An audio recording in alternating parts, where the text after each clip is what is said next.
Shalom, Mama Muda.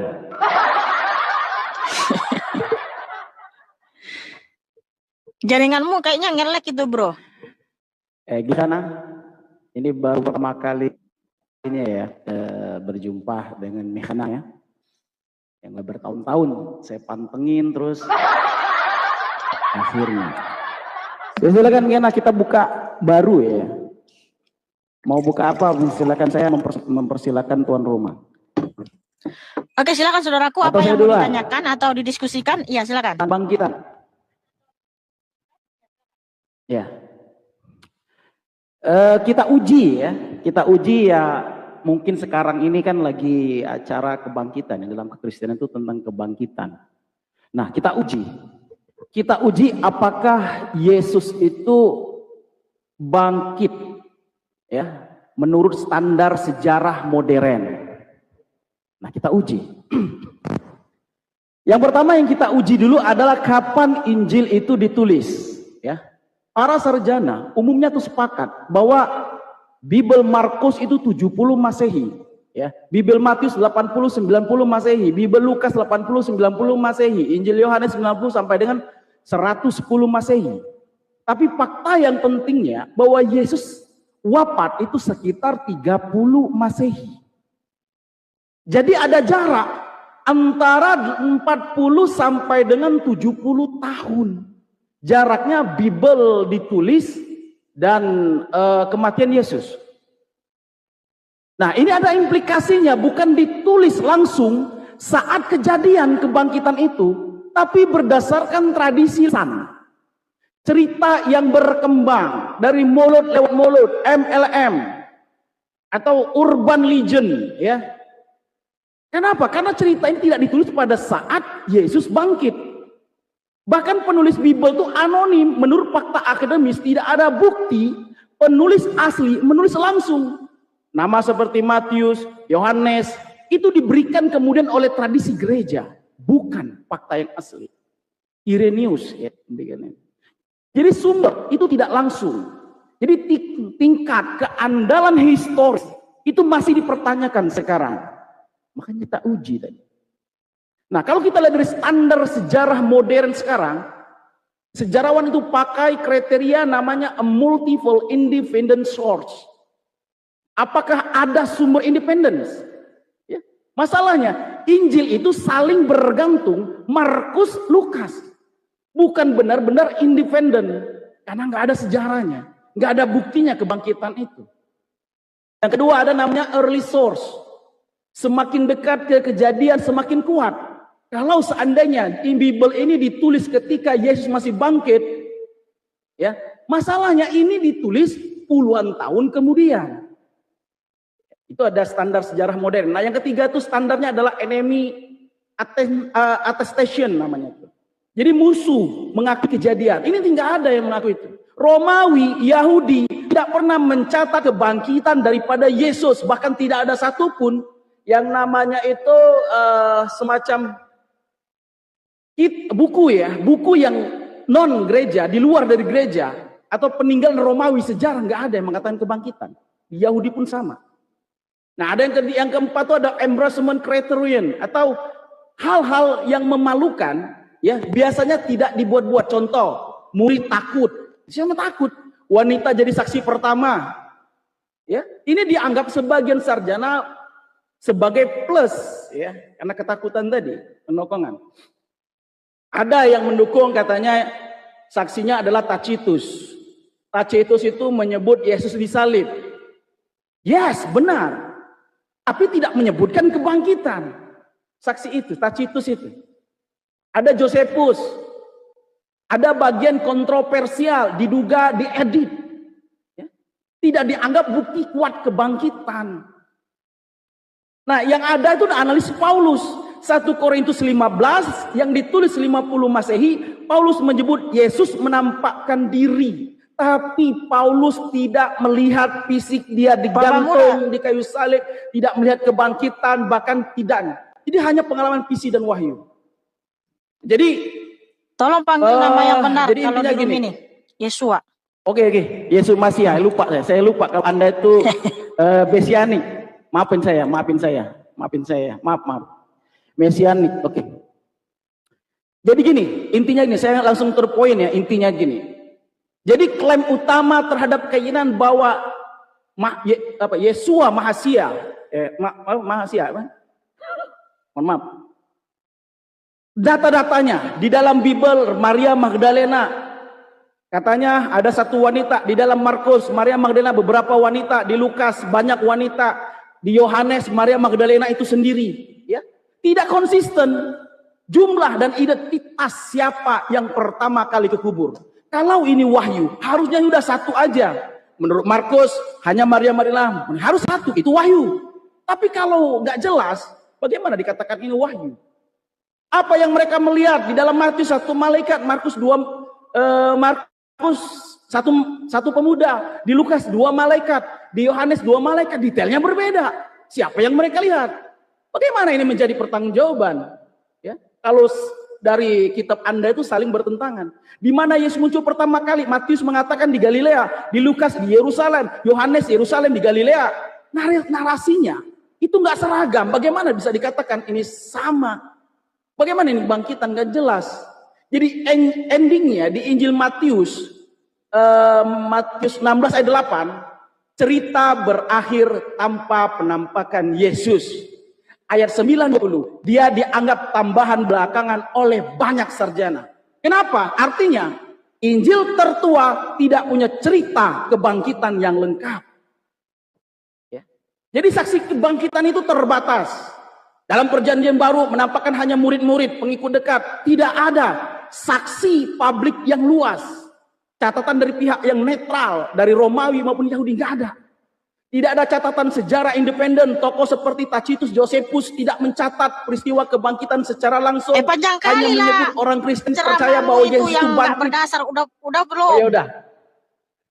Panjang kali kamu, padahal kamu itu belum pernah. Kasihlah. Anda jawab. Saya membuktikan, saya membantah bahwa kebangkitan itu ada, hanya legenda, ya. Hanya legenda, cerita-cerita rakyat, ya, bukan atau dari Kristenan, hanya komunitas Kristen. Jadi logikanya ya, saya terakhir ya, orang mati hidup kembali, katanya spiritual kata Kristen. Tapi harus sangat kuat kalau memang itu ada. Datanya dari sumber internal. Ya, cuma dari orang Yesus aja, dari Kristen aja. Silakan.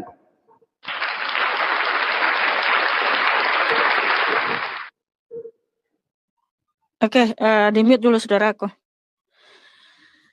Ya, jadi Papa Muda ini, saya yakin dan percaya memang beliau tidak pernah membaca Kejadian sampai Wahyu secara berurutan, berulang-ulang, tapi sudah menyimpulkan kitab suci. Tapi sungguh terlalu nekat. Nggak apa-apa saudaraku, biasa polemikus. Memang kitab suci Injil dan juga kitab surat-surat umum itu ditulis kira-kira ya, mulai dari kitab Matai, Marka, Luka, Yohanan, keempat kitab Injil itu ditulis memang kira-kira mulai abad 40 Masehi sampai 90 Masehi. Dan itu saya akui. Dan memang yang nulis itu adalah rasul-rasul Tuhan Yesus Mesias. Dan murid-murid Tuhan Yesus Mesias. Mereka itu menyaksikan secara langsung peristiwa itu. Mereka adalah saksi mata. Mereka ada di tempat saat itu. Di peristiwa itu mereka lihat. Justru kitab suci ini, keempat kitab Injil, nggak ada yang bertentangan. Nggak ada satupun kitab Injil ya mengatakan, oh Yesus Mesias tidak disalib, tidak bangkit. Nggak ada. Tapi secara harmonis keempat kitab Injil ini menuliskan bahwa Yesus Mesias mati dan bangkit pada hari yang ketiga. Bahkan sebelum ditulis dalam kitab Injil, di dalam kitab Torah, di dalam kitab Mazmur, sudah dinubuatkan tentang penyaliban Yesus Mesias. Tentang kematian dan kebangkitannya di Yesaya 53, di Mazmur 2 dan lain sebagainya, sangat banyak ya. Jadi dari Kejadian sampai Wahyu, ribuan tahun sebelum Tuhan Yesus Mesias datang ke dunia, ribuan tahun sebelum Yesus Mesias disalib, itu sudah dinubuatkan, sudah diberitahu. Bahkan Bapa sendiri sudah berfirman di Zakaria 12 ayat 10, mereka akan memandang kepadaku yang mereka tikam. Itu digenapi di Yohanes 19. Ketika Yesus Mesias ditikam lambungnya, makanya di Yohanes 19 ayat 37, mereka memandang kepada dia yang ditikam. menggenapi nubuatan Bapa Yahweh di Zakaria 12 ayat 10. Dan kemudian di di Matius 28, di situ tertulis seperti ini ya, Matius 28. Dan setelah lewat hari Sabat, saat fajar menyingsing pada hari pertama pekan itu, Maria Magdalena dan Maria yang lain datang untuk menengok kubur itu. Jadi Maria Magdalena, perawan Miriam, yang melahirkan kenosis Tuhan Yesus Masias juga ikut ke kuburan, dan perempuan yang lain. Itu Matius 28. Mereka adalah saksi mata bahwa Yesus Masias bangkit. Lalu di Lukas 24 ya. Dan pagi-pagi benar pada hari pertama pekan itu, mereka datang ke kubur dengan membawa rempah-rempah yang telah mereka persiapkan, dan ada beberapa bersama mereka. Nah, mereka itu siapa? Yang sudah dijelaskan di kitab Matius 28, yaitu Maria Magdalena, perawan Miriam, dan yang lain ya. Kemudian di Markus 16. Dan setelah hari Sabat berlalu, Maria Magdalena dan Maria, ibu Yakobus, ini perawan Miriam ya, yang melahirkan kenosis Yesus Masias, dan Salome memberi rempah-rempah supaya setelah tiba mereka dapat mengurapi dia. Jadi tidak ada yang bertentangan di situ, justru saling melengkapi.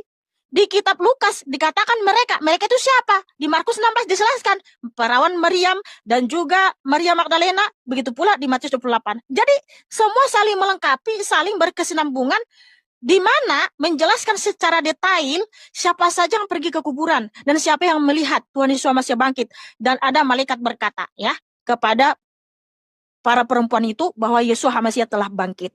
Jadi justru kitab suci ini semua secara harmonis menuliskan peristiwa yang pernah terjadi 2000 tahun yang lalu. Yesus Masias benar-benar mati dan bangkit pada yang ketiga. Tidak ada satupun kitab suci mengatakan Yesus Masias tidak pernah disalib, tidak pernah bangkit, nggak ada. Ya, semua kitab suci yang ditulis para nabi, para rasul secara harmonis menuliskan Yesus Masias pernah mati dan bangkit. Nah, kalau kamu bertanya tentang para sejarawan, justru ada dari eksternal kitab suci ini yang menuliskan tentang penyaliban. Tacitus, Josephus Flavius, di mana para sejarawan ini menuliskan bahwa yang namanya Yesus pernah disalib di zaman Pontius Pilatus, di zaman pemerintahan Pontius Pilatus, ya. Memang walaupun tidak mengatakan ya dia bangkit, karena gini, ingat dulu ya, note, dicatat. Yesus Masias bangkit itu dia menampakkan diri kepada rasul-rasulnya, kepada murid-muridnya, ya, kepada yang percaya kepadanya. Karena apa? Sebab orang Farisi yang arogan, buat apa Tuhan Yesus Masias menampakkan diri kepada mereka? Karena apa? Mereka itu sudah ditentukan binasoi. Karena apa? Mereka bebal. Karena mereka sudah menghujat Tuhan Yesus Masias, menghujat Roh Kudus. Sehingga yang mencatat tentang kebangkitan Yesus Masias ya para rasul lah, para murid-murid lah yang menyaksikan itu. Tetapi tentang penyaliban Yesus Masias, dia itu yang dikuburkan, itu memang dicatat para sejarawan. Bahkan orang Israel aja, orang Farisi, sorry, karena nggak semua orang Israel tidak percaya Tuhan Yesus Masias. Banyak kok orang Israel, ya, yaitu para rasul. Mereka orang Israel. Maksud saya orang Farisi ya, orang Farisi yang arogan. Mereka aja mencatat dalam kitab, dalam buku Talmud mereka. Talmud itu kan sejarah tentang orang Farisi. Tapi ingat ya, aku tidak percaya sama Talmud karena itu bukan firman Tuhan. Di dalam Talmud mereka mention tentang Yesua, bahwa Yesua itu seperti ini, walaupun mereka nggak percaya sama Yesus Masias. Artinya peristiwa penyaliban itu pernah terjadi, bahkan para sejarawan juga pernah mencatatnya. Jadi sangat banyak bukti-bukti yang sangat valid dan akurat, yang dimana penyaliban itu tidak bisa dibantah oleh siapapun.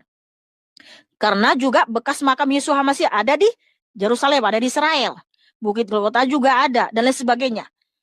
Nah, tetapi ini ya, 700 tahun kemudian, karena gini, para rasul itu kan disuruh memberitakan Injil. Matius 28 ayat 19-20. Tuhan Yesus Masias memerintahkan kepada mereka, pergilah, beritakanlah Injil, jadikanlah semua bangsa muridku. Nah, ketika di Kisah Para Rasul 2, para rasul-rasul sudah dicurahkan Ruach HaKodes, sehingga mereka bisa mengerti semua bahasa. Mereka itu sudah curahkan Ruach HaKodes seperti janji Tuhan Yesus Masias bahwa dia akan mengutus roh kebenaran, penghibur, yaitu Roh Kudus, setelah diutus, dicurahkan kepada para rasul, dan para rasul bisa berbahasa, banyak bahasa, karena apa? Mereka itu diberikan kecerdasan dan hikmat oleh Ruh Kudus. Nah, kemudian mereka memberitakan Injil ke berbagai bangsa dan negara.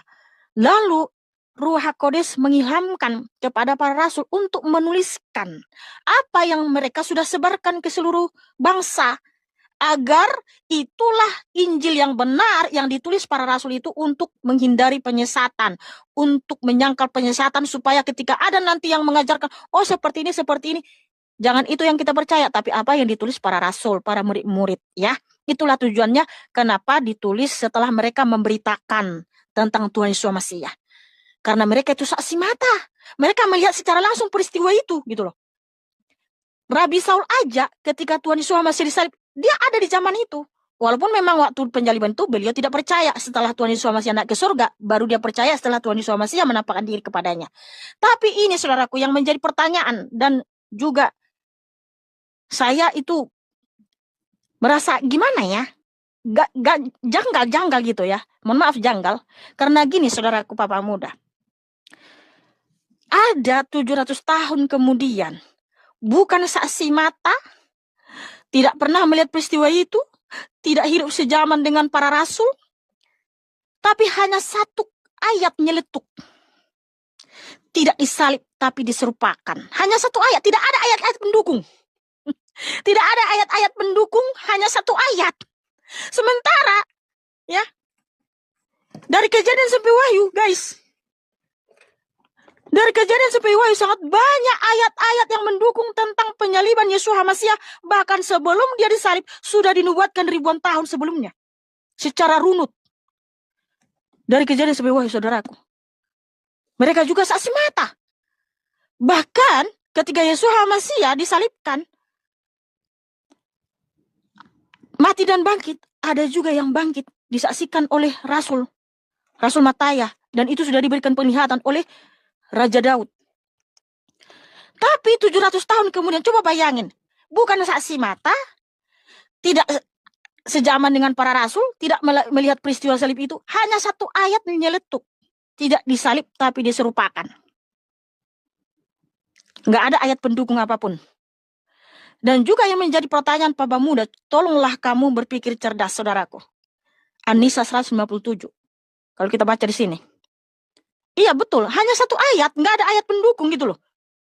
Padahal juga bukan saksi mata, itu disampaikan oleh Nabi saudara. Walaupun kalian imani itu dari Tuhanmu, tapi kan yang jelas keluar dari sumbernya dari Nabi saudara. Hanya satu ayat. Nah, saya mau tanya di sini, saudaraku Papa Muda, An-Nisa 157. An-Nisa 157. Begini, ya. Apakah info dari kitabmu ini pernah dilakukan oleh orang Yahudi? An-Nisa 157, ya.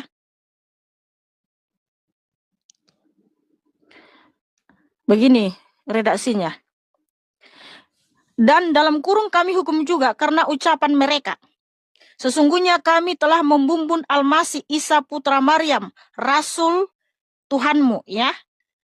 Yang di situ sebutkan nama ilah bangsa Arab. Padahal mereka tidak membumbunnya dan tidak menyalibnya. Tetapi dalam kurung yang mereka bumbun adalah orang yang diserupakan dengan Isa. Sesungguhnya mereka yang berselisih pendapat tentang dalam kurung pembumbunan Isa selalu dalam keraguan-raguan tentang yang dibumbun itu. Mereka benar-benar tidak tahu dalam kurung siapa sebenarnya yang dibumbun itu, melainkan mengikuti persangkaan BELAK, jadi mereka tidak yakin membumbunnya. Pertanyaan saya, Papa Muda, apakah orang Yahudi yang berkata sesungguhnya kami telah membumbun Al-Masih Isa putra Maryam, Rasul ALLAH, itu pernah diucapkan oleh orang Yahudi? Orang Yahudi sembah siapa, Bang? Orang Yahudi sembah ilah bangsa Arab sehingga mereka berkata seperti itu. Apakah orang Yahudi? Ini kan perkataan orang Yahudi itu. Yahudi pertanyaan. Iya. Ini. Ya, maksudnya enggak ada perkataan Yahudi. Oke, kalau begitu saya tanya. Perkataan Karena ucapan mereka ini siapa? Iya, terus ini Karena ucapan ucapan Yahudi mereka, membunuh. iya. Iya, pengen Artinya ini merujuk kepada orang mau Yahudi kan? mensalibkan Nabi Allah Isa. Iya, Iya. paham. Maksud saya gini, karena ucapan mereka ini kan orang Yahudi toh. Sesungguhnya kami telah membumbun Al-Masih Isa putra Maryam, Rasul ini. Orang Yahudi ada pernah berkata seperti ini. Ini benar ini informasi dari kitabmu ini. Apakah ini valid? Kalau ini firman Tuhan artinya benar dong. Betul nggak? Artinya gini, pernah nggak orang Yahudi berkata seperti ini gitu loh? Kenapa kita mau menginfokan seperti ini? Sejak kapan orang Yahudi mention nama Isa lalu memanggil dari garis keturunan ibunya Maryam dan menyebut ini juga nih nama ilah bangsa Arab? Cobalah kamu berpikir di situ. Sejak kapan orang Yahudi sembah ilah bangsa Arab sehingga mention Tuhannya Arab? Yang panjang kamu di sini, bukan aku. Kamu panjang banget, Mikana. Apanya yang panjang? Oke. Tadi kan saya menjelaskan narasinya panjang banget. Aku tadi dibatasin. Bukan, karena kamu tadi kan menjelaskan isi kitab saya. Padahal saya ini bertanya loh. Kalau tentang kitabmu saya bertanya. Saya tidak pernah menjelaskan kitabmu. Karena nanti kan dibilang penistaan. Kenapa si Mikana menyimpulkan Quran? Kan katanya gitu. Padahal kamu sendiri tadi menyimpulkan isi kitab suci ini. Padahal kamu tidak pernah baca dari Kejadian sampai Wahyu. Sungguh terlalu nekat. Sudah ya. Ya, tolong jawab apakah ada orang Yahudi berkata seperti itu? Sejak kapan orang Yahudi sembah ilah bangsa Arab sehingga mereka mention ilah bangsa Arab dan percaya sama Isa putra Maryam? Silakan. Oke, terima kasih Mikana. Tadi Anda mengatakan bahwa tidak ada tidak ada kontradiksi. Padahal jelas-jelas ya, banyak sekali kontradiksi. Anda nggak bisa membedakan mana harmonis, mana kontradiksi, mana saling mendukung. Jadi harus jelas dong, spesifik, tidak ambigu. Ini namanya ambigu. Ya, standar Anda tadi mengatakan itu ambigu. Kenapa? Masalah utamanya interpretasi setelah kejadian, pola yang terjadi peristiwa kebangkitan. Lalu dicatat ayat lama, ditafsirkan ulang. Banyak itu, jauh. Nah, udahlah, nggak usah di ini lagi. Jadi Anda mengakui tadi bahwa tidak ada saksi dari non-Kristen di luar daripada Bible. Anda sudah mengakui itu yang jelas ya. Memang tidak ada saksi. Bahkan Tacitus, Josephus hanya melihat tentang bahwa Yesus disalib, bukan kebangkitan. Lalu Anda membawakan Yohanes 19 ayat 37. Benar nggak? Yohanes 19 ayat 37 ya. Mereka akan memandang dia yang telah mereka tikam. Ini Anda klaim sebagai penggenapan nubuat. Dengan bersumber kitab Zakaria 12:10, mereka akan memandangku yang telah mereka tikam. Masalahnya besar, sering tidak Anda sadari. Bahkan orang Kristen manapun, perubahan kata Zakaria kepadaku Tuhan berbicara. Yohanes kepada dia. Ini pergeseran subjek dari Tuhan ke Yesus. Jadi konteks asli Zakaria itu 12 berbicara tentang bangsa Israel, bangsa peperangan, pertaubatan nasional. Ditikam di sini bukan simbolis penolakan dan penderitaan, bukan narasi jelas tentang satu Mesias salib. Tidak ada detail.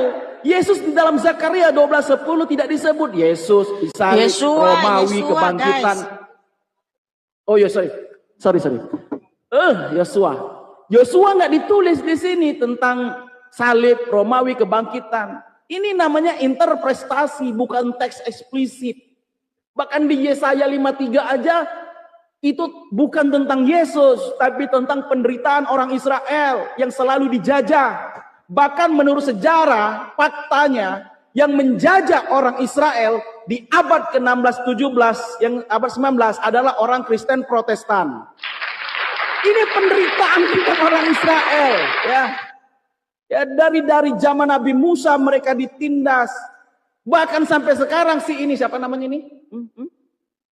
Hitler. Itu orang Protestan menjajah orang Israel. Itulah nubuatannya, orang Kristen sendiri yang menjajah Israel. Ya, jadi Injil Matius 28 ini menceritakan kubur kosong, malaikat, Yesus bangkit. Masalah utamanya apa? Matius 28 tidak mengutip Zakaria 12:10 secara langsung. Gak ada hubungan secara teks. Masalahnya apa? Masalah yang terjadi peristiwa Yesus disalib, ya. Penulis Injil mencari ayat-ayat lama menyesuaikan narasi. Makanya ini disebut midras. Sudah berapa kali bilang ini tafsir ulang. Di Matius, Lukas itu tafsir ulang. Ya. Apakah ini nubuat yang kuat? Standar nubuat spesifik, jelas tidak ambigu, tapi itu kata Anda tadi. Ya. Tapi di sini teks simbiolik berbeda, subjeknya maka sebut langsung. Jadi jelas Injil Yohanes 7 mengutip Zakaria, tapi mengubah subjek keluar dari aslinya. Zakaria 12:10 titik tentang Yesus, penderitaan Israel. Injil Matius 28 cerita tentang kita, tapi tidak membuktikan nubuat daripada Zakaria. Jadi kalau Anda menganggitkan Yohanes ini tafsir ulang, cuma bukan nubuatan secara eksplisit. Ya, tidak ada ayat yang berkata Mesias akan ditikam lalu bangkit di hari ketiga. Nggak ada. Ini interpretasi setelah kejadian. Bahasa kita ya standarnya cocokologi. Dicocok-cocokin aja. Ya, kalau Yesus Mesias menampakkan diri ke muridnya berapa? Ya.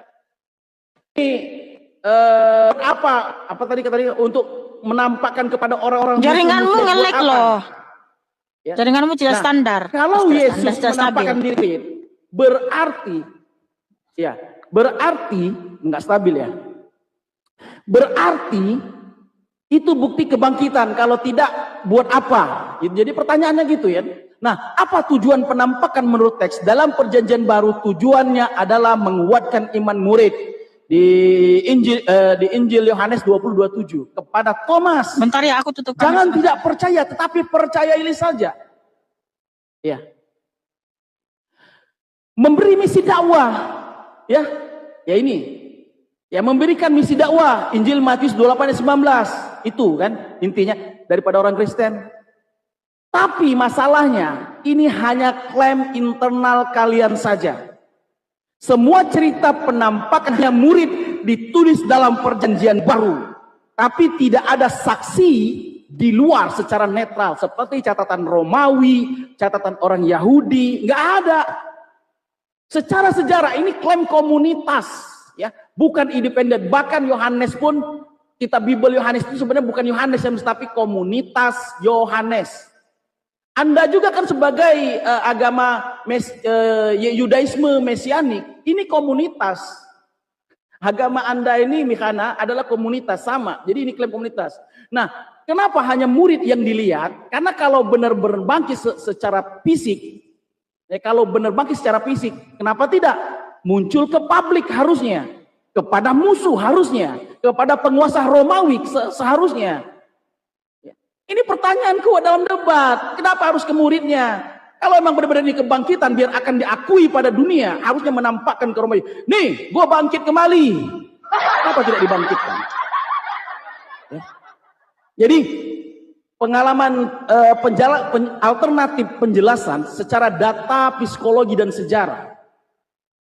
Jadi logika sederhananya begini, orang mati hidup kembali itu luar biasa. Seharusnya butuh bukti yang luar biasa pula. Nggak usah sembunyi-sembunyi. Ya. Tapi yang ada hanya kesaksian murid. Tidak cukup untuk bukti yang objektif. Jadi penampakan itu sama dengan menguatkan iman dan memberi misi. Tapi secara sejarah tidak ada bukti independen. Hanya klaim internal daripada komunitas. Jadi Yesus menampakkan diri ke murid bukan bukti otomatis secara kebangkitan. Nah, lalu Anda tadi membawakan bukti ya. Kalau saya bukti Markus 15:4 atau dilumurin. Kalau saya menganalisis kitab ini, faktanya bahwa Yesus itu nggak mati sama sekali. Bahkan Anda bilang tadi ditusuk-tusuk. Ya. Orang yang ditusuk Ya, keluar darah. Ya, keluar darah itu seharusnya berarti jantungnya masih ada. Artinya dia masih hidup. Bukan orang yang sudah mati. Kalau orang mati bisu-tusuk nggak akan keluar darah, karena ini adalah sains. Silakan tanya kepada orang-orang kedokteran. Jadi faktanya di Markus 15:44 Pilatus heran waktu mendengar bahwa Yesus sudah mati, sebab itulah ia memanggil pasukan dan bertanya kepada apakah Yesus sudah mati. Di sini bertanya apakah Yesus sudah mati, nggak yakin dia kalau dia mati. Analisisnya, penyaliban Romawi biasanya korban mati itu 2 sampai 3 hari, tergantung kondisi, baru dinyatakan metong. Tapi Yesus disebut metong dalam sekitar 6 saja. Markus 15 ayat 25 ayat 34. Terlalu cepat untuk kematian disalib. Pilatus segera yakin Yesus itu metong. Ini penting. Bang, jangan kepanjangan kamu menyimpulkan. Jawab Yesus dulu itu pertanyaan saya. Pertanyaan saya kapan dijawab? Saya mau enggak, saya mau jawab. Jawab, iya jawab. Ya udah, saya jawab. Oke. Oke, udah. Berarti udah kena ya, goyang. Enggak, ini karena nanti gini, saya akan bantah. Saya surat akan An-Nisa kita kaitkan. tuduhanmu. Tapi jawab dulu pertanyaan kita akan saya kaitkan. gitu. Panjang Kita kali akan kamu kaitkan. mempremisi kitab suci ini gitu Kita loh. akan kaitkan surat An-Nisa, wa ma qataluhu wa ma salabuhu walakinna subbiha lahum.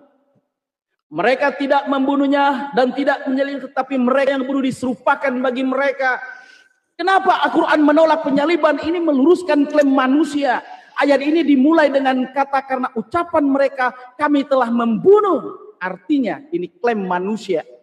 Lalu dibantah oleh Allah, turunlah ayat ini. Jadi Quran itu mengkoreksi narasi yang beredar. Menjaga kemuliaan Nabi. Nabi kami dihina di Galatia 3:1 bahwa itu orang terhina. Tapi Allah nggak mau kalau Nabi kami diangkat, Allah angkat. Wa ma salabu walakinna subbiha lahum. Ini menjaga kemuliaan Nabi dalam Islam. Nabi utusan Allah dilindungi dari kehinaan besar. Disalib hukuman hina saat itu. Anda mungkin tahu, saya nggak akan jawab. Semua orang yang disalib pas itu orang-orang paling terhina. Dianggap tidak sesuai dengan kemuliaan Rasulullah dianggap tidak sesuai dengan Rasul sebagai cusuan manusia terpilih. Allah menolong itu, Allah menjawab doa. Yang saya tanya apa? Ada dan ini juga orang menunjukkan Israel? konsep. Jawab pertanyaan saya. Iya, nanti saya jawab. Data, nanti saya jawab. Iya. Tunjukkan data. Iya. Sekarang ini kan dari Tuhanmu. Apakah Tuhanmu tidak tahu kalau orang Yahudi tidak pernah memanggil dia bahasa Arab? Aku aja tidak pernah memention nama Isa Aku juga diam dari tadi. Tuhanmu tahu nggak sistem kekerabatan di Israel? Iya. Tuhanmu tahu nggak? Iya, sebentar dulu. Ya sebentar saya jawab. Saya jawab dulu sebentar, Sang. Ini sebenarnya ayat ini menolak konsep penebusan dosa. Jadi kalau Yesus disalib dalam Kristen untuk menebus dosa manusia, dalam Islam orang bertanggung jawab dosanya masing-masing. Penyalaban ini tidak diperlukan secara teologis. Jangan ke doktrin iman kalian gitu. Tunjukkan data, ada nggak orang Nanti Israel di dalam data sejarahnya orang Israel pernah panggil ilah bangsa Arab, terus juga memention nama Isa putra Maryam, terus juga sistem kekerabatannya itu matrilineal. Tuhanmu enggak? Tuhanmu ini tahu terguncang enggak sistem kekerabatannya Israel? terguncang. Loh, katanya kitabmu suci, kudus. Kitabmu suci. Itu apa pentingnya buat kami yang jelas pada masa itu udah tahu bahwa Yesus disalib oleh orang-orang. Begini loh, apakah ini saya mau bicara. Saya jelaskan dulu surat An-Nisa. Atau kebohongan? Iya, dengarkan dulu Apakah kitabmu ini menceritakan atau memberitahu suatu kejujuran atau kebohongan? Fokus Al-Quran adalah hudal linnas. Hudal linnas lil muttaqin juga. Petunjuk, saya tanya bukan sama kamu. Kitab sejarah. Jangan kau sama-samakan. Yang tahu hanya menjelas bahwa Yesus itu, bukan Yesua itu disalib oleh orang-orang Yahudi, maka dijadikan Tuhan oleh orang-orang Kristen. Makanya kami bantah surat An-Nisa 15758. Kenapa? Karena Al-Quran ini mengkoreksi. Wa alzalna ilaikal kitaba musaddiqal lima baina yadaihi wa muhaiminan alaihi. Aku turunkan Al-Quran untuk membenarkan kitab-kitab yang telah lalu dan juga mengkoreksi kitab-kitab yang sekarang. Al-Quran hadir bukan menjiplak, Oke, sudah. tapi Al-Quran adalah untuk meluruskan. Yang ini meluruskan, Oke. makanya Allah luruskan surah An-Nisa bahwa Isa itu tidak matong. Itu Oke. loh. Oke. Ya, jadi mau diterusin surat 128 atau mau Sabar. teruskan Jangan kepanjangan gini. Yang saya tanya, ya kan, ini tertulis seperti ini dalam kitabmu. Apakah kitabmu ini memberikan informasi yang akurat atau valid? Atau cuma cerita-cerita? Karena gini, bentar, sabar dulu. Kan kamu bilang, mohon maaf. Ya, Kamu bilang gini, tadi, isi kitabmu itu bukan sejarah. Nah, kamu tahu nggak artinya sejarah apa? Sejarah itu adalah peristiwa yang pernah terjadi di masa lampau. Benar-benar pernah terjadi di masa lampau. Lalu kalau kamu bilang kitabmu itu bukan sejarah, lalu An-Nisa 157 ini, itu hanya cerita atau legenda berarti. Gak pernah terjadi toh. Selamat datang dalam kebenaran. Simpel. Enggak, bukan gitu. Jadi gini, Ya makanya apakah fakta yang ini pernah data terjadi valid dan itu akurat? adalah Pertama, valid menurut Al-Quran bahwa secara Yesua teologis. Al-Masih itu disalib. Ya, secara Itulah teologis. Ini sejarahnya. kita bicara ada valid menurut sejarah, ada valid menurut teologis. Hehehe. Nah, kalau valid ada dua, jangan kau anggap menurut sejarah. Kalau sejarah semua juga tidak berlaku. Kenapa? Karena untuk memvalidasi itu harus sezaman. Ya. Anda kalau harus sezaman, tapi di sini ada yang valid menurut Al-Quran namanya teologis dalam surah An-Nisa 157 ya. Secara iman Islam bahwa Yesus nggak disalib, hanya diserupakan orang dalam keraguan. Ini valid menurut akidah Islam. Sekarang valid secara akademisi, ya, akademisi atau sejarah. Dalam kajian sejarah mayoritas sejarawan sepakat bahwa Yesus Kristus disalib. Didukung oleh Tacitus, Josephus, ya. Meski ada perdebatan teks nih Josephus, nggak jelas. Bahkan dalam perjanjian baru juga ada. Ini dianggap fakta sejarah paling kuat tentang Yesus bahwa itu disalib. Nah, poinnya gitu doang. Nggak perlu kami harus mengetahui ini jam-jam, nggak perlu. Karena itu bukan iman daripada kami. Apakah data orang Yahudi ragu? Secara sejarah tidak ada bukti bahwa orang Yahudi saat itu bingung siapa yang disalib. Ya nggak ada ragu, nggak bisa Anda ya. Oke, gini. Orang Yahudi saat itu bingung siapa yang disalib. Jadi klaim mereka dalam persangkaan tidak didukung sejarah di luar Al-Quran. Memang benar, nggak luar. Bahkan ada yang mengatakan Yesus itu ada dua. Ada Yesus anak pantera, orang-orang Yahudi di Talmud. Ya, saya nggak akan bahas itu. Nanti kamu kasih. Gini. Abang mewek ya, nangis lagi. Justru gini ya. Kitabmu berkata, orang Yahudi berkata seperti ini, sesungguhnya kami telah membumbun Al-Masih Isa putra Maryam, Rasul ALLAH. Pertanyaan saya, apakah pernah ada orang Yahudi panggil nama ilah bangsa Arab? Terus juga panggil nama Isa putra Maryam. Emangnya Tuhanmu nggak tahu sistem kekerabatan di Israel sehingga ada orang Yahudi memanggil seseorang berdasarkan garis keturunan ibunya? Ya Tuhan. Oke, sekarang gini. Mungkin itu pertanyaan biasa saya luruskan. Ya, sebentar. Biasa luruskan. Tolong tunjukkan data apakah sejarah Tuhan orang Yahudi Israel itu sama dengan Tuhan Islam? Sebentar, sabar dengar dulu ya. Gini, ingat sekali lagi, aku nggak percaya Talmud karena itu bukan firman Tuhan. Dan di Talmud itu juga mention nama Yesua. Yesua itu pernah dihukum metong. Tapi mereka memang nggak percaya Yesua itu Tuhan, Mesias. Itu bedanya. Tapi artinya peristiwa yang pernah terjadi di masa lampau itu para sejarawan termasuk orang Farisi pun yang tidak percaya Yesua Mesias itu sang Mesias, itu ditulis di dalam buku sejarah mereka. Nah, pertanyaan saya, kalau memang isi kitabmu ini adalah benar-benar firman Tuhan yang Maha Kuasa yang kalian imani, tidak bertentangan atau bukan legenda atau bukan hanya cerita-cerita, tunjukkan data dari sejarahnya orang Israel. Orang Yahudi pernah mention nama Isa putra Maryam dan sembah ilah bangsa Arab sehingga mereka berkata Isa itu adalah rasulnya Tuhanmu. Itu yang harus kamu tunjukin. Paling tidak tunjukinlah data sejarahnya orang Israel. Ada nggak pernah panggil nama Isa putra Maryam? Ada nggak pernah panggil ilah bangsa Arab? Lalu kamu bilang isi kitabmu ini bukan sejarah. Padahal sejarah itu adalah peristiwa yang pernah terjadi di masa lampau. Nah, artinya gini, kalau kamu mengatakan kitabmu ini bukan sejarah, An-Nisa 157 itu artinya hanya legenda. Ya menurut kamu, ya bukan saya yang berkata. Kenapa kamu bilang kitabmu bukan berisi sejarah? Padahal sejarah itu adalah peristiwa yang pernah terjadi di masa lampau. Lalu kalau kamu bilang kalau kitabmu itu bukan sejarah, An-Nisa 157, memang betul lah. Kalau orang Israel memang tidak pernah menyebut seperti itu, dan orang Yahudi tidak pernah mention nama Isa putra Maryam, dan orang Yahudi tidak pernah panggil ilah bangsa Arab, karena faktanya orang Yahudi itu sembah Yahweh. Dan juga faktanya Yesus Hamas itu pernah dihukum metong, beliau pernah disalibkan, mati selama 3 hari 3 malam, tetapi dia bangkit pada yang ketiga. Namun kebangkitannya itu dia tunjukkan kepada 500 orang di zaman itu. Ya, 500 orang yang menyaksikan Yeshua Hamasya itu bangkit dari kematian. Oke, silakan tunjukkan data. Kalau betul kitabmu ini bukan legenda. Dalam Al-Quran ya menyebut jelas Nabi Allah Isa putra Maryam, ya, seorang Rasulullah.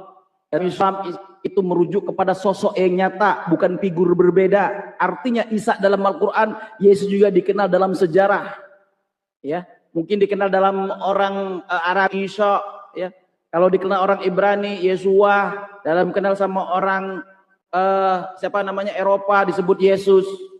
Dalam sejarah, para sejarawan sepakat ada tokoh Yeshua Hamasya hidup di wilayah Yahudi abad pertama. Disebut apa?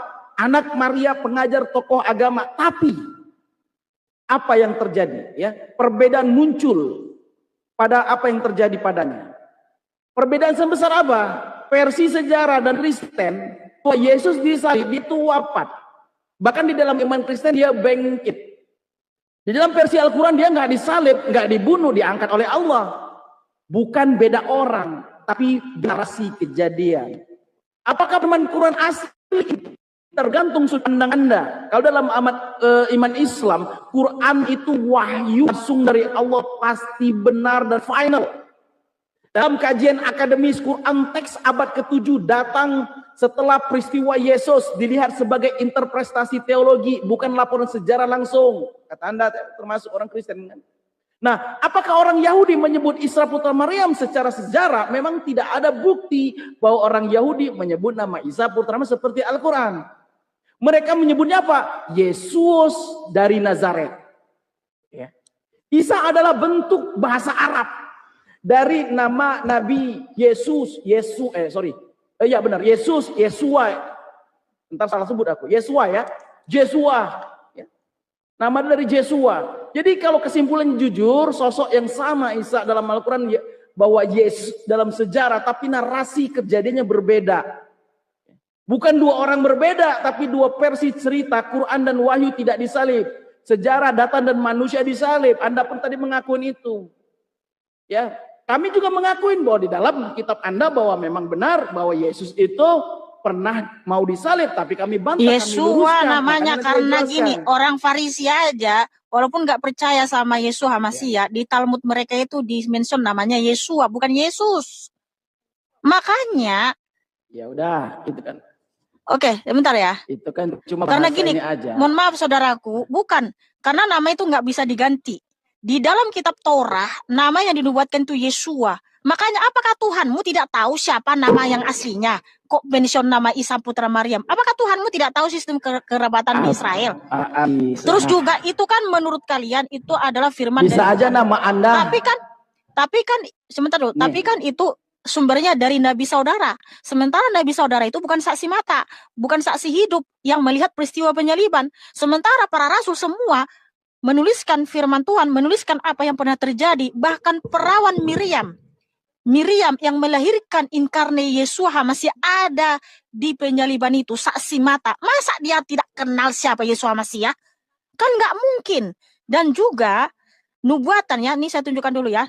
Nubuatan di dalam kitab Perjanjian Lama, di dalam kitab Torah. Karena apa? Hanya satu ayat itu pun nggak sesuai apa yang terjadi di Israel, karena orang Yahudi itu nggak akan pernah panggil Isa putra Maryam, karena sistem kekerabatan di Israel itu adalah patriark. Makanya apakah Tuhanmu tidak tahu, apakah Nabi saudara tidak tahu sistem kekerabatan di Israel, sehingga memanggil nama seseorang anak berdasarkan garis keturunan ibunya. Nah, di sini, sebentar dulu ya, saya tunjukkan dulu data, bahwa, tolong di-mute dulu saudaraku. Mute dulu saudaraku Papa Muda. Suara saya double. Di dalam perjanjian lama, di dalam kitab Torah, di dalam kitab Tanak, sangat banyak nubuatan tentang penyaliban, kematian dan kebangkitan Yesus Masiah. Yaitu, di Yesaya 53, dinubuatkan Mesias akan menderita, ditolak, dan disiksa. Tertulis di Yesaya 53. Nah, ini digenapi di Matius 26 sampai 27 dan Markus 15, bahwa Yesus Masiah diadili, dicambuk, dan didera. Nah, tidak mungkin di Yesaya 53 dinubuatkan bahwa ada yang menderita, ada yang sengsara demi dosa-dosa kita, dan oleh bilur-bilurnya kita disembuhkan. Makanya itu digenapi di dalam kitab PB, yaitu di Matius, di Markus. Itu adalah nubuatan tentang penyaliban ya. Kemudian tangan dan kaki ditusuk. Mazmur 22 ayat 17. Yaitu dipaku ya, tangan dan kaki itu dipaku. Mazmur 22 ayat 17.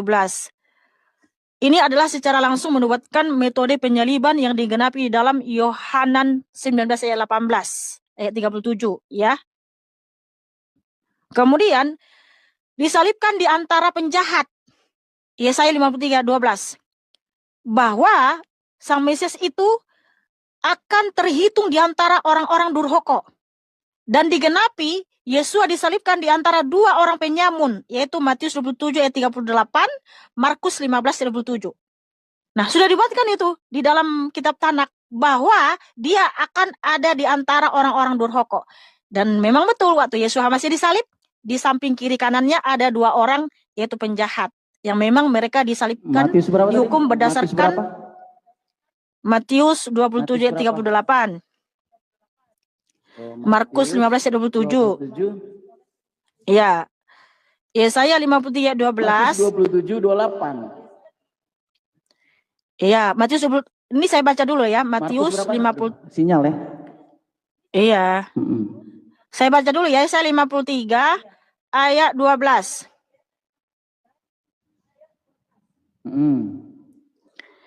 Begini bunyi firman Tuhan. Dengan demikian aku akan membagi kepadanya dari antara banyak orang, dan bersama para pahlawan dia akan membagi jarahan, sebagai ganti bahwa dia telah menyerahkan nyawanya kepada kematian. Dan dia telah terhitung bersama para pemberontak, dan dia telah menanggung dosa orang banyak, dan dia bersyafaat bagi para pemberontak. Nah tuh, di kitab Yesaya sudah dibuatkan loh, bahwa Sang Mesias akan ada di antara pemberontak, yang dimana di samping kiri kanannya ada dua orang pemberontak yang disalib. Kemudian dia akan menanggung dosa banyak orang. Makanya Tuhan Yesus Masiah berfirman di Matius 26 ayat 28, inilah darahku yang ditumpahkan bagi banyak orang untuk penghapusan dosa. Kemudian dia akan bersyafaat bagi pemberontak. Bersyafaat itu berdoa. Makanya Tuhan Yesus Masiah di atas kayu salib dia berkata apa? Ya Bapa, ampunilah mereka sebab mereka tidak tahu apa yang mereka perbuat. Nah, sudah diruatkan saudara-saudaraku. Oh, haleluya ya. Kemudian tulang tidak dipatahkan. Keluaran 12. Lihat dulu ya. Keluaran 12 ayat 46 ya. Saya baca dulu. Keluaran 12 ayat 46. Oh, kita baca tadi penggenapannya ya. Matius 27 ayat 38. Matius 27 ayat 38. Itu kita baca dulu. Penggenapan nubuatan Yesaya 53 ayat 12. Matius 27 ayat 38. Pada waktu itu dua orang penyamun disalibkan bersama dia, bersama Yesua ya, seorang di sebelah kanan dan seorang di sebelah kiri.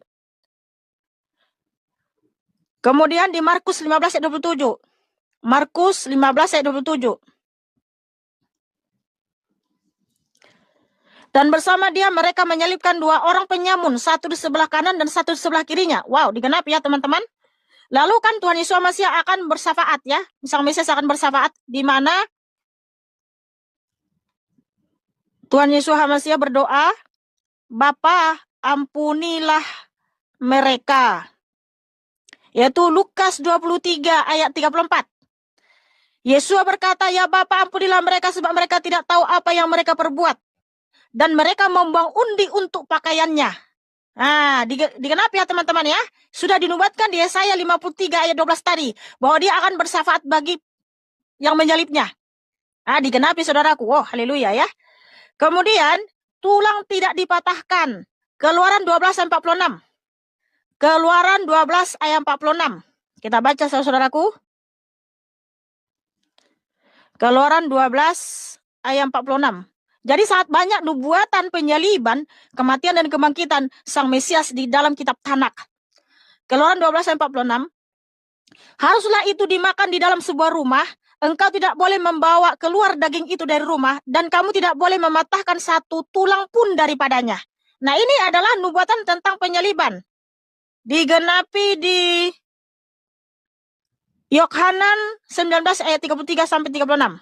Yohanan 19 ayat 33 sampai 36.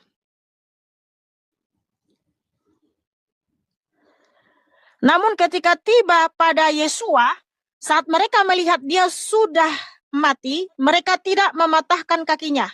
Akan tetapi seorang dari para prajurit itu menikam lambungnya dengan sebuah tombak. Dan seketika itu juga keluarlah darah dan air. Dan orang yang melihatnya telah bersaksi dan kesaksiannya itu benar. Dan dia sudah mengetahui bahwa dia mengatakan yang benar supaya kamu dapat percaya. Sebab hal-hal itu telah terjadi supaya kitab suci dapat digenapi. Tidak satu pun tulangnya akan dipatahkan. Dan lagi bagian lain kitab suci berkata mereka akan memandang kepada dia yang telah mereka tikam. Nah, itu kan Zakaria 12 ayat 10. Digenapi di Yohanan 19 ayat 34 sampai 37 ya teman-teman. Kemudian pakaian diundi. Mazmur 22 ayat 19. Mazmur 22. Waktu Tuhan Yesus HaMasiah disalibkan itu pakaiannya diundi loh ya. Itu sudah dinubuatkan di Mazmur 22 ayat 19.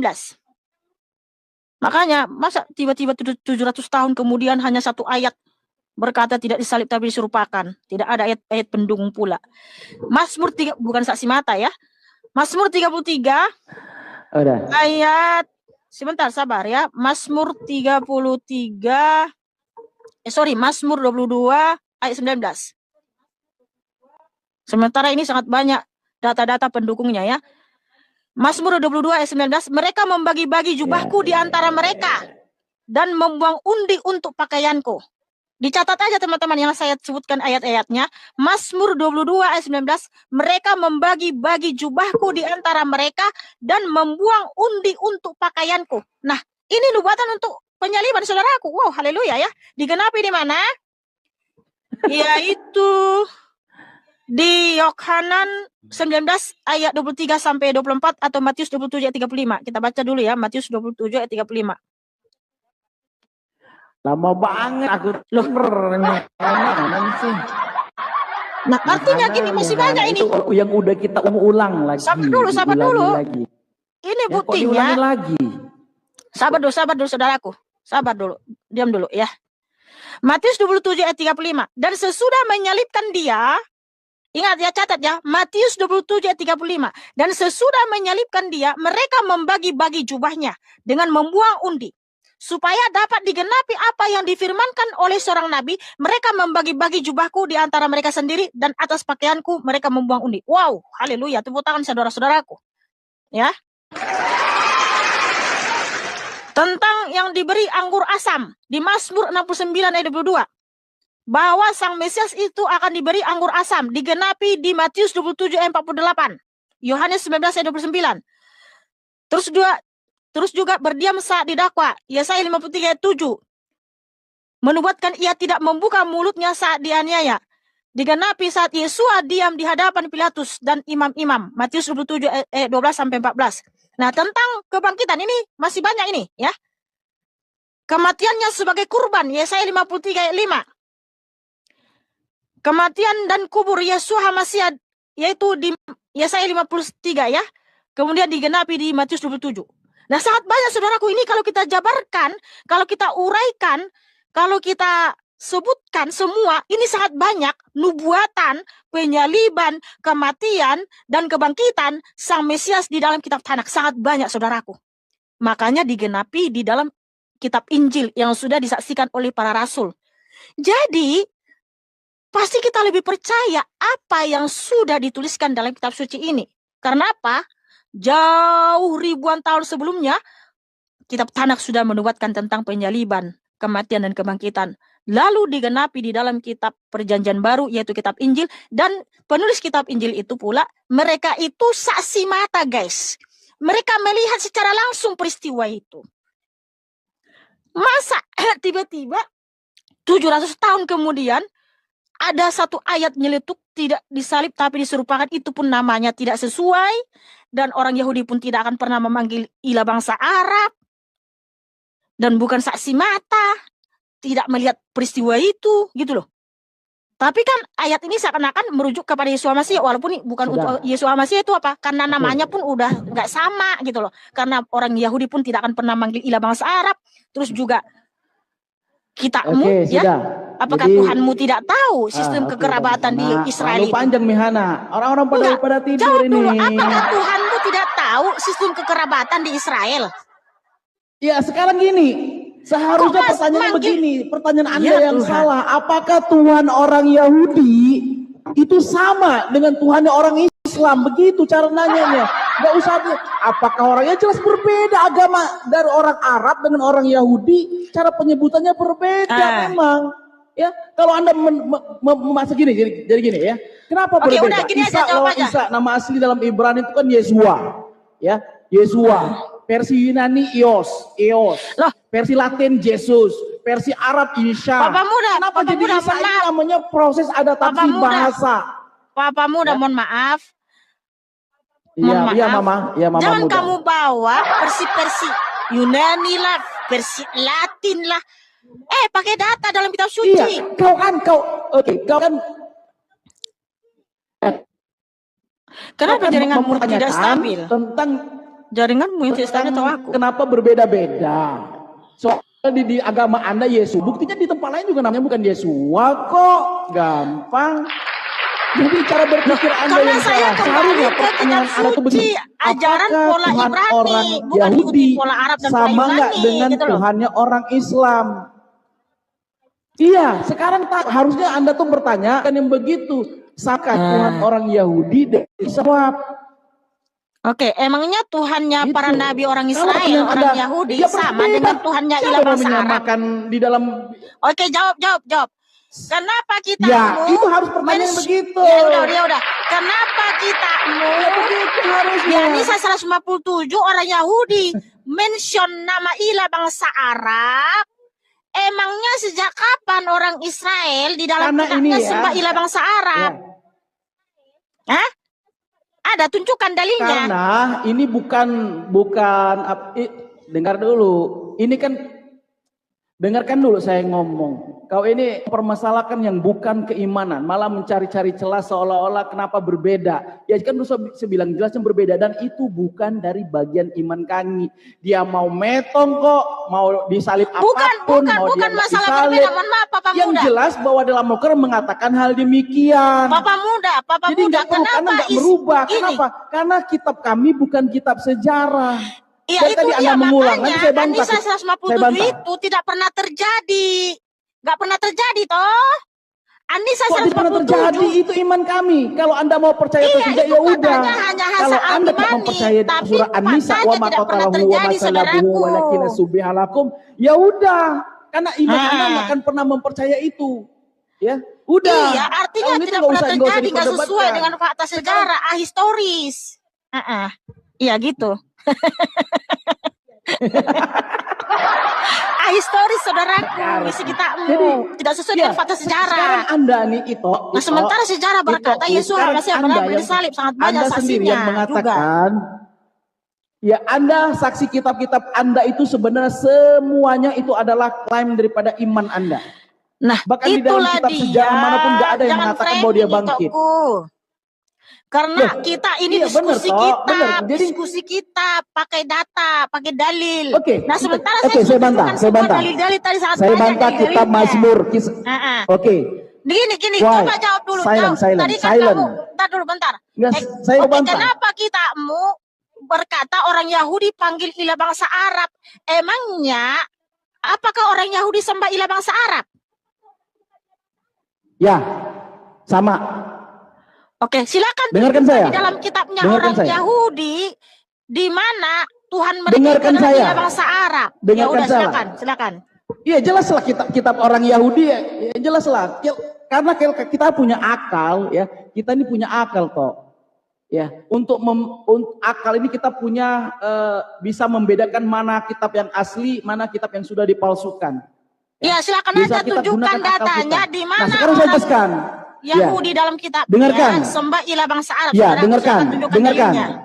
Dengarkan ya. Mute ya. Jadi secara asal usul wahyu, Islam dan Yahudi itu berasal dari sumber Tuhan yang sama. Nabi-nabi Israel, Ibrahim, Ishak, Yakub, Musa, semuanya dicantumkan di dalam Al-Quran. Semua mengajarkan tauhid murni. Tuhan itu satu, tidak beranak, tidak tiga, tidak menyerupai makhluk. Jadi secara akar sumber wahyunya adalah satu. Tapi secara konsep Tuhan orang Yahudi, original era Musa, itu mendekati konsep Allahnya Islam. Ya, di dalam Taurat sebelum diselewengkan, Tuhan digambarkan Esa. Dia tidak beranak, tidak menjadi manusia, tidak mati, tidak bergambar, tidak ditembah, hanya satu Tuhan. Jadi sangat mirip dengan konsep Allah di dalam Islam. Maka Allah paling dekat dengan Tuhannya orang Yahudi, ya, dibanding Kristen.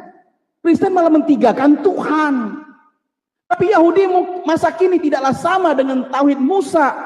Kenapa? Karena Yahudi rabbinik sekarang mempunyai perbedaan besar. Pertama, dia menolak Isa sebagai Yesus, ya. Menolak Isa lagi. Menolak Isa sebagai Mesias, ya. Menolak Nabi Muhammad SAW sebagai Rasulullah. Menolak banyak pewahyuan setelah era-era Nabi. Banyak konsep di Taurat itu antropomorfisme. Tuhan punya tangan, Tuhan menyesal menciptakan manusia, Tuhan berjalan, marah-marah seperti manusia. Dalam kitab mereka hari ini. Ini tidak sesuai dengan konsep Allah di dalam Islam. Islam mengatakan Yahudi telah merubah-rubah kitab. Ya, di dalam Al-Quran Allah menyatakan Bani Israel mengubah-ubah kitab, menyembunyikan ayat, menafsirkan sesuai hawa nafsu. Karena perubahan ini, konsep Tuhan Yahudi modern tidak mungkin sama seperti Nabi Musa. Ya, nah, apakah orang-orang Israel itu Muslim? Yes. Ya, mereka Muslim. Surah Al-Imran ya, 7. Makana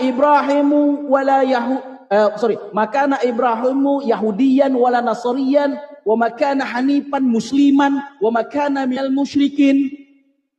Dijelaskan Ibrahim bukan Yahudi, bukan Nasrani, tetapi dia adalah seorang Muslim yang hanif, yang lurus.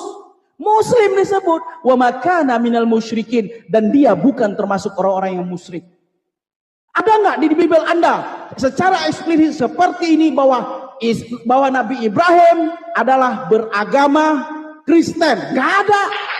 Sampai kucing bertanduk kau tidak akan pernah menemukan bahwa Ibrahim adalah orang Yahudi dan orang Nasrani seperti yang ada di Islam.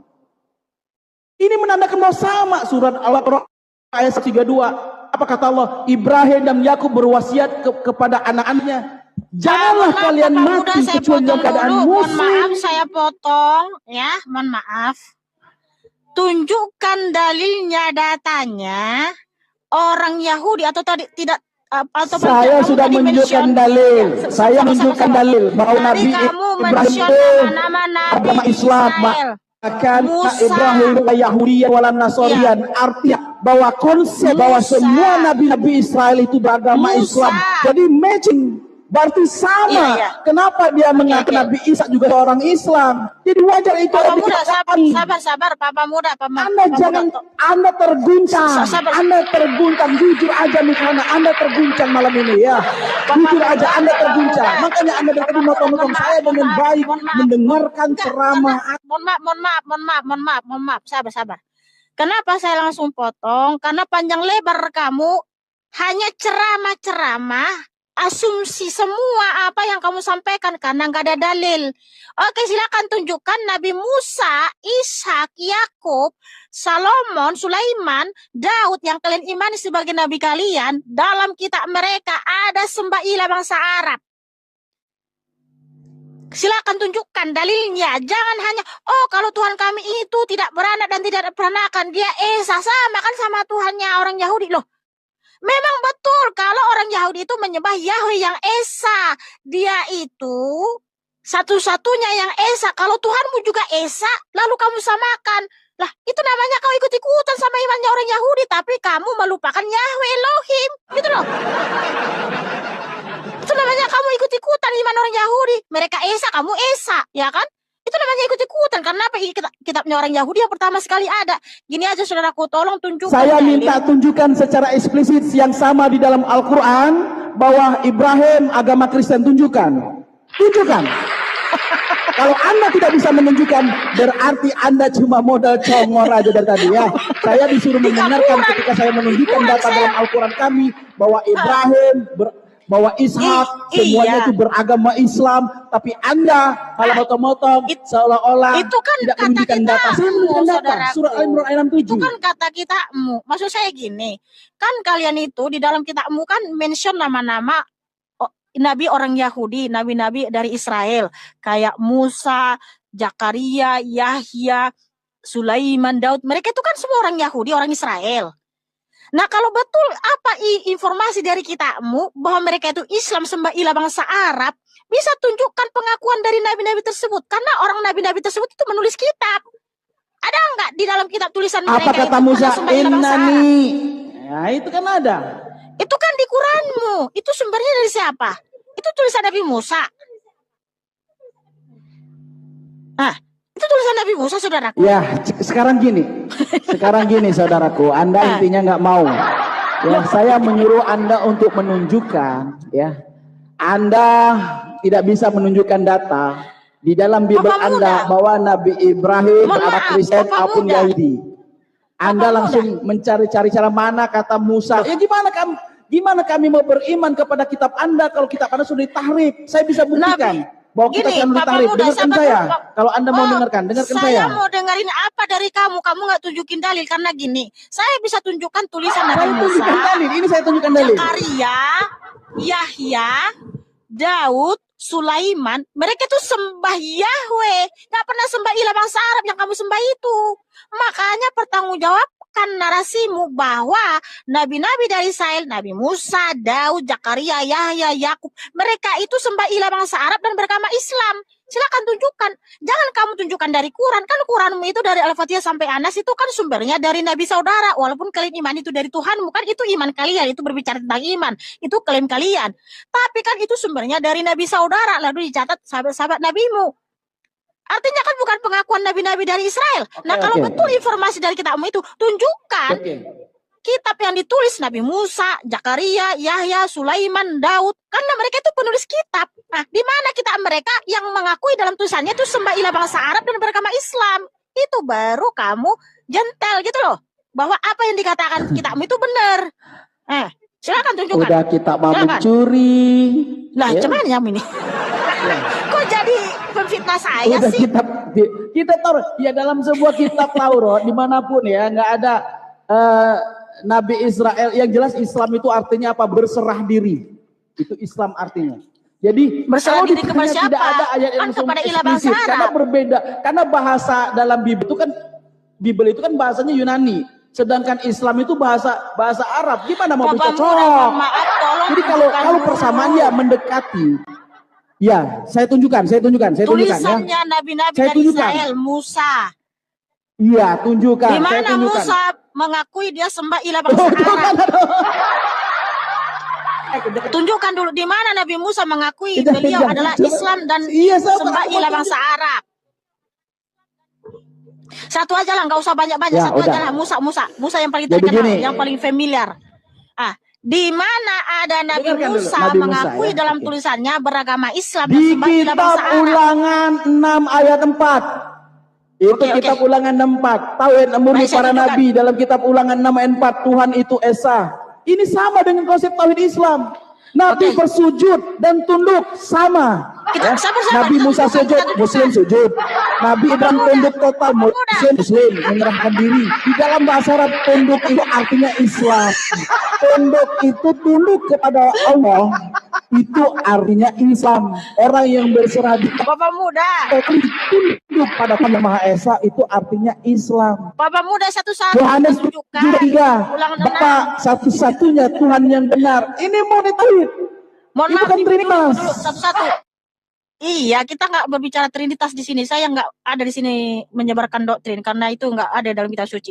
Oke, tadi kamu sebutkan Ulangan 6 ayat 4 sampai 5. Oke, kita tunjukkan ya tulisan Nabi Musa. Apakah di sini dia sembah ilah bangsa Arab?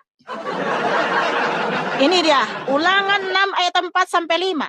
Dengarkanlah hai Israel, Yahweh Elohim kita, Yahweh itu Esa. Kasihilah Yahweh Elohimmu dengan segenap hatimu dan dengan segenap jiwamu dan dengan segenap kekuatanmu. Nah, kalau kita baca dalam bahasa Ibraninya, ya Ulangan 6 ayat 4.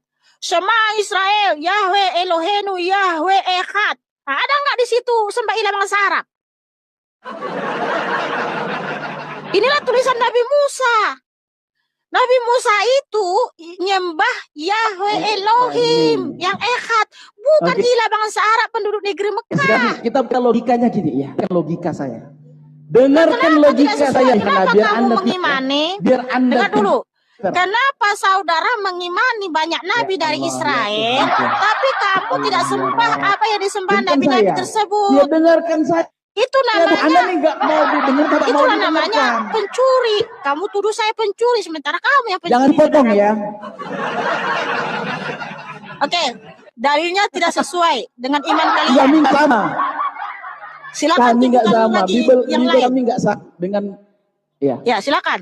Tunjukkan tulisan nggak usah, sekarang tulisannya. sekarang aku jawab dulu. Tulisannya Aku Raja dulu. Daud. Kau Sembah ilah tidak bangsa Arab. memberikan saya jawaban. Gimana sih ceritanya? Pakai Ini dalil. Hana ini mau menang Jangan sendiri kan? ceramah, Mentang-mentang jangan kau, ceramah. mentang-mentang kau emak. Bapak muda, Ya, saudaraku, jangan ceramah. Saya udah ceram saya dari tadi. Ya, Penonton tunjukkan tahu dalilnya. ya, penonton lihat ya. Tunjukkan Saya dari tadi dalilnya. selalu dipotong-potong, padahal dia berbicara Loh, ceramah karena panjang abang lebar itu 1 jam kebanyakan ada nggak saya ceramah. potong? Nggak ada. Kalau saya itu berdasarkan data. Nggak ada. tunjukkan Saya data belajar dan logika. tentang Sudah saya pemilihan bilang, Yeshua Mashiach. orang waras itu bisa membedakan mana wahyu. Bang, Orang kalau yang abang waras nggak bisa jawab, membedakan mana nggak wahyu. apa-apa. Wahyu Ini asli. kenapa jaringannya nggak stabil? Ya saya akan jawab. Silent. Oke. Silent. Nabi Musa sudah jelas-jelas dalam tulisannya Silent, itu silent. sembah Saya akan- Yahweh. Sekarang tunjukkan. Silent. Nabi Daud orang Israel kan nabi kalian. Silakan tunjukkan tulisan Nabi Daud itu sembah ilah bangsa Arab. Silakan tunjukkan dalilnya bahwa dia beragama Islam. Itu orang Nabi Musa kan nggak terbukti dia Palestina, sembah ilah orang bangsa Arab. Arab. Paham? Hah? Nabi Musa itu orang Israel itu mana di Jazirah Arab. Ya, Siapa saya yang itu orang aja Arab? udah lalu ya semuanya. Sekarang gini, saya akan jelaskan ya. Saya akan jelaskan. Daud orang Arab. Jadi kuncinya di sini, Islam itu artinya Bentar dulu, Cek, jaringanmu cek. kurang stabil loh. Sebentar Bapak ya, muda, saya jaringanmu jelasin ya. kurang stabil. Saya jelasin. Bapak muda, jaringanmu tidak stabil. Ngelek-ngelek saudaraku, serius. Jadi Iya, nggak salah pakai seru HP. diskusi kita ini. Kamu turun dulu lah, ntar nanti. Ya, Turun dulu. Jaringannya tidak stabil, saudaraku.